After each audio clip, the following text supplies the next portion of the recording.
Jaganmohan Reddy he may break but will not bend.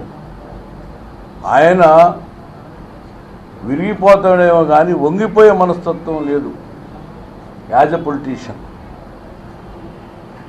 ఈ రోజున ఇంత ఆర్థిక పరిస్థితులు బాగున్నప్పటికి కూడా రాష్ట్రంలో ఉన్న ప్రజలు గర్వంగా ఉండాలి, ధనవంతులతో పోటీ పడాలి పేదవాడు అనేటువంటి భావంతో ఈ మేనిఫెస్టో ఆల్రెడీ మేనిఫెస్టోని విపులంగా చెప్పేశారు.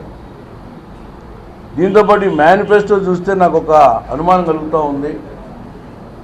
వై నాట్ వై 75 అనేటువంటి దానికి ఇది ఒక ఫౌండేషన్ అనిపిస్తూ ఉంది నాకు. దాంతోపాటు ఈ రోజున ప్రతిపక్ష హోదా దక్కనటువంటి తెలుగుదేశం కూడా మళ్ళీ చూడబోతున్నాం జూన్ 4వ తారీఖు అనిపిస్తూ ఉంది.